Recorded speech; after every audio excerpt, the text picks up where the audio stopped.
the last thing I wanted to do, and I was in tears when I first, when we came to realization that what was going on needed more for Molly. And so we did finally put her on medicine, because I didn't want to hurt her brain. I was so scared of, if these don't stop, it could hurt her in, education, but her ability to think and be normal, and that scared me.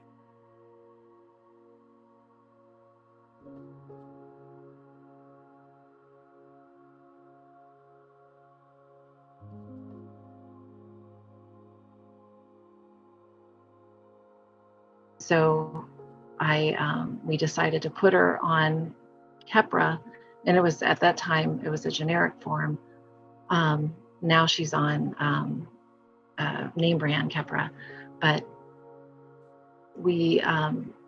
that was a very hard and big decision, because she is the only person in our family on any medication. I believe in food as our first and foremost form of medicine, and as a last resort, it was medicine.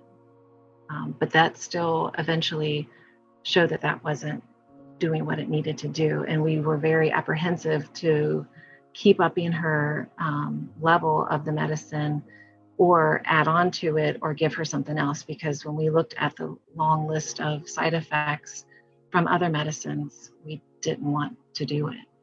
So Keppra had the shortest list of side effects, and so we wanted to keep with that. And I felt for a long time that there were triggers that weren't being addressed while we were being seen with Hopkins. I think I have definitely seen my daughter. I look at her second grade picture, which was the very start of it, and no medicine yet. And then there's a third grade picture. It was like a family day event. And the look on her face at second grade was my happy-go-lucky child. And since then, it hasn't been as much. She's more serious. She gets more quicker to, bite your head off, can be upset, angry. And I've had to make sure that the family knows that this is a side effect of the medicine. And it has gotten better. It was maybe worse in the beginning, but here and there we'll still see that just sudden, I'm angry. And maybe it also has to do with the fact that she is going through puberty right now. But yeah, I have seen that. And I'm hoping that if she can get off next spring, that we'll see happy-go-lucky Molly again. I think sometimes there's some frustration from the mood swings. I know there can be frustration, and then they just will kind of walk away and not say anything, and just hope that she is going to be done with this sooner than later. But that has been a challenge. She has one sibling in particular that she's butted heads with a little bit more. But before the seizure and the pills started, that was the sibling that she was close to. And our family is pretty close. But that has had an impact. And I'm hoping that once she gets off the medicine, that we'll see a change. And she's trying. She is, through growing up and getting a little bit older, she will come at night. She tends to think about her day, and she'll feel bad, unfortunately. But she's a pretty mature kid. And she will say she is sorry to them. And she's like, I don't know what happened. And I don't know why I was so mad. And it will bother her. And I just try to reassure her that it may not really be you, hon. It's from puberty to the pills. It just is what it is. And it's a good thing to say you're sorry. She used to be on generic Keppra. And I read this book. It's called Bottle of Lies. And I sent it to my husband as well. And from what I understand, when a generic can be approved to replace a name brand, and if it has a strength level of 80 to like 120% that of the name brand. But that is a huge difference. So, your child could be given a prescription according to the name brand strength, and then they're given the generic, but it can range so much. And I learned also in that bottle of lies that there are a lot of, it was like a 10-year study that this journalist did, and learning about our generics and how they are manufactured overseas and what goes on and what FDA agents were finding there. And it was pretty bad.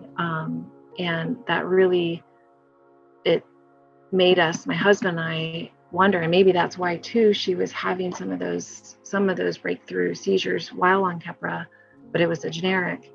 And that was the one thing that nurse practitioner did for us that was positive, is we asked her to, before we tried another medicine, we asked her if she would write a prescription for the name brand.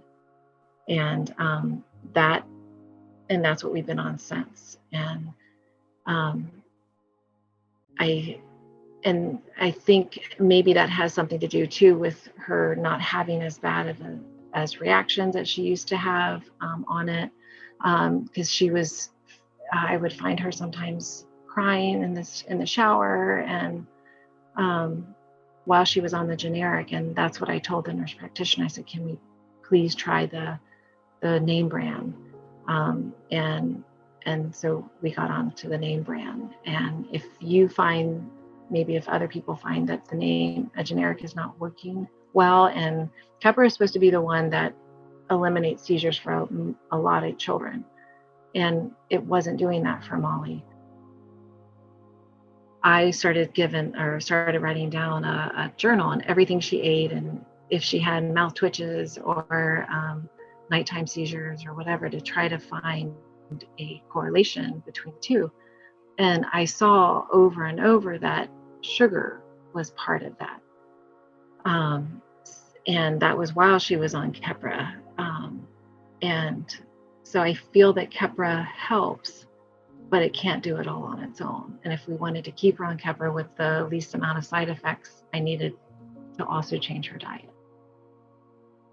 My daughter was seeing it wasn't a doctor, it was a nurse practitioner, which I was happy with because I liked how a nurse practitioner looks at the whole body more.